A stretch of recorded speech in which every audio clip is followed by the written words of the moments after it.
Buat kalian udah biasa belajar tajwid dimanapun, di kelas, di sekolah, di TPA, kalian mungkin udah biasa dengar istilah izhar, ikhfa, idgham, tapi kalian udah pernah dengar belum tentang yang namanya naber? Kalau di tempat kalian belajar ngaji itu dibahas tentang naber, kalian beruntung banget karena naber ini termasuk sesuatu yang paling jarang banget dibahas di kelas tajwid atau di tempat-tempat belajar ngaji. Makanya kesalahan banyak banget di seputar umat kita sekarang nih. Orang udah ada yang udah terkenal bacaannya, udah ngajarin ngaji juga, tapi mereka nggak ngajarin naber. Dan banyak juga yang udah ada rekaman-rekaman murotalnya atau rekaman-rekaman dia ngimam sholat gitu kan. Tapi pas kita dengar bacaannya Al-Fatihahnya misalnya, di Al-Fatihah itu ada naber, tapi nabernya itu nggak ada sama sekali. Naber itu seolah jadi kayak hukum bacaan yang udah terlupakan gitu loh. Makanya sekarang kita bakal ngejelasin sama kalian naber, agar pembahasan naber ini terus jadi eksis di kalangan umat muslimin. Let's go! Jadi naber itu apa sih? Apa sih itu naber? Kalau izhar kan jelas, idgham jelas, ikhfa itu apa, iklab juga gimana gitu kan. Kalau naber itu apa? Naber apa nih? Naber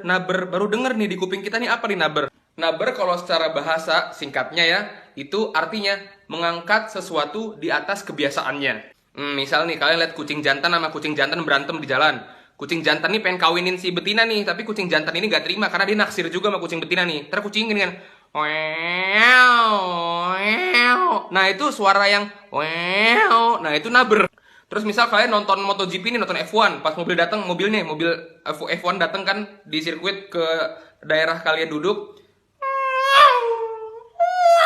itu suara, nah itu naber. Kalian lagi ospek misalnya di kampus-kampus, terus si apa sih cutting apa bahasanya lah, orang-orang yang ngerjain kalian pada kayak, woi, push up yang bener. Nah pas dia ngomong, nah suara itu naber. Kalau dalam ilmu tajwid, naber itu artinya mengangkat suara dengan tujuan menjaga atau memperjelas sifat huruf setelahnya, atau untuk menjaga maknanya. Karena ada beberapa ayat yang kalau kita nggak pakai naber di situ, maknanya bisa samar-samar di kuping kita, bisa jadi makna yang lain, bisa nggak tersampaikan makna yang seharusnya dibacakan di ayat itu. Sini deh biar gue perjelas sama kalian, di Quran tuh gimana sih contoh naber-naber di ayat-ayat Al-Quran. Contohnya ya, yang kita paling sering baca naber, tapi kita nggak sadar namanya itu naber, di Al-Fatihah. Shiratal ladzina an'amta 'alaihim ghairil maghdubi 'alaihim waladdallin.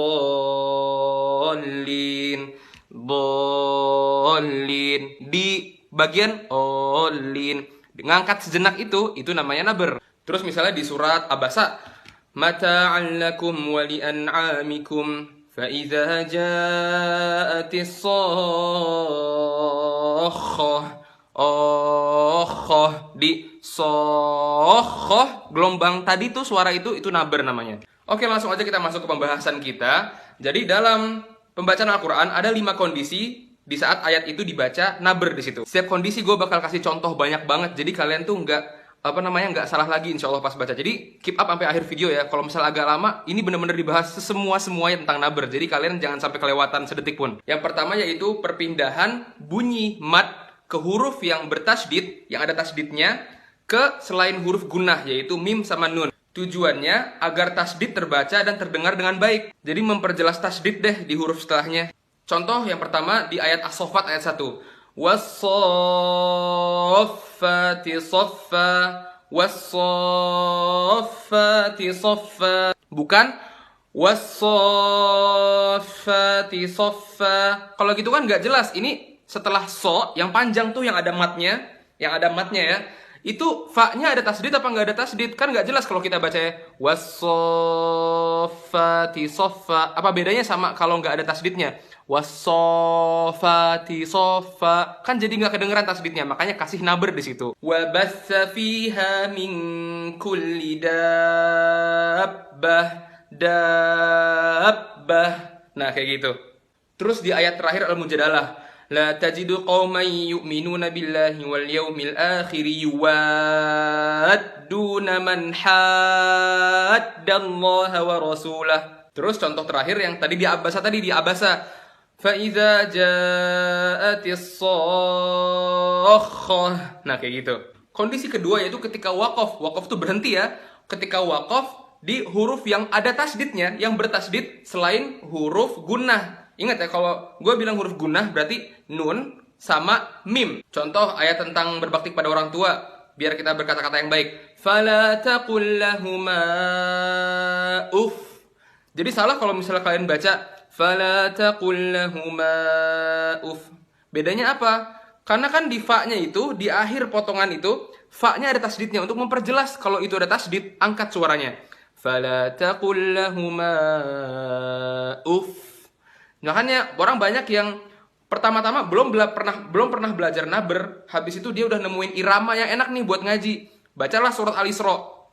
Fala taqul lahuma uff.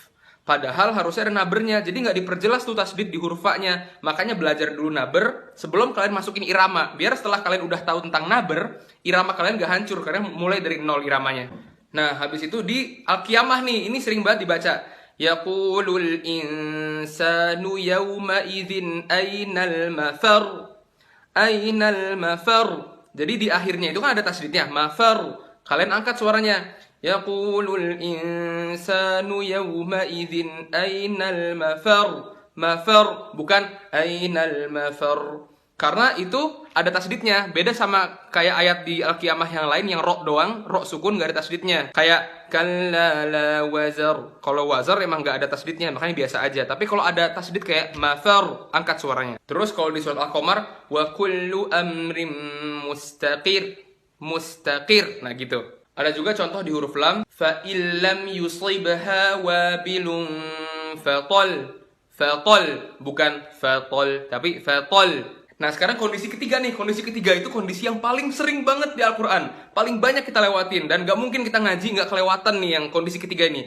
Yaitu pada huruf waw dan huruf ya yang bertasdid, yang diawali huruf apapun sebelumnya yang berharokat fathah, domah atau kasroh. Waw ya yang sebelumnya ada fathah, domah atau kasroh. Di ayat kursi, Allahu la ilaha illa huwal hayyul qayyum. Hayyul qayyum. Bukan Allahu la ilaha illa huwal hayyul qayyum. Hayyul qayyum. Tapi hayyul qayyum. Dihentakin sedikit, setengah detik aja dihentakin. Hayyul qayyum.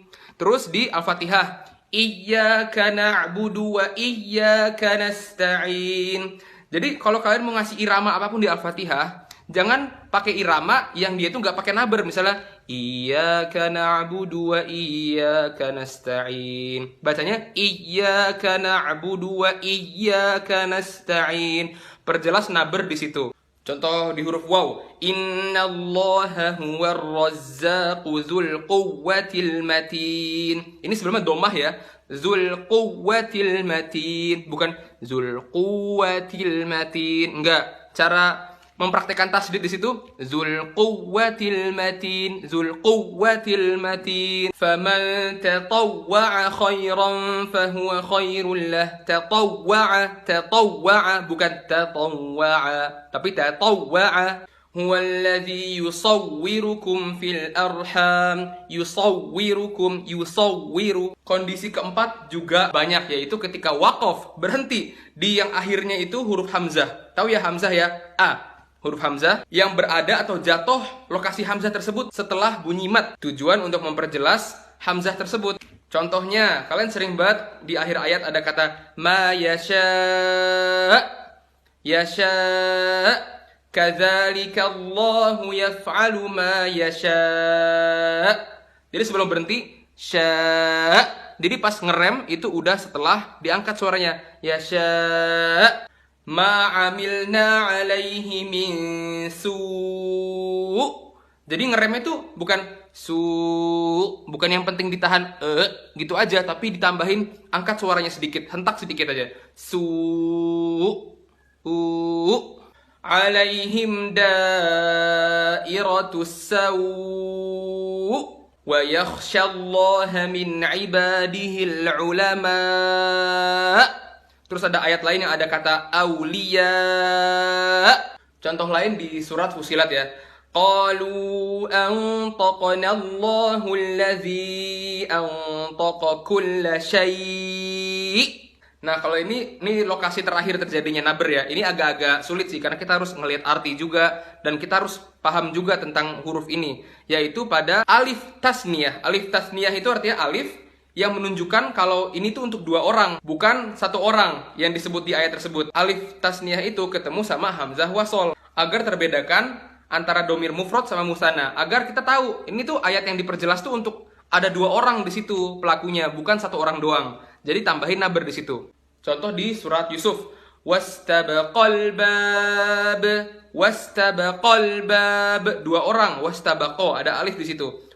Jadi bukan wastabaqal bab. Bedanya apa kalau ada satu orang sama dua orang, kan nggak jelas, jadi tambahin naber di situ. Falamma zaqash syajarah, zaqash syajarah kan dua orang, Adam sama Hawa, bukan zaqash syajarah Adam sendirian gitu kan? Enggak, berdua. Falamma zaqash syajarata badat lahuma sawatuhuma wa qala alhamdulillahilladzi faddalana.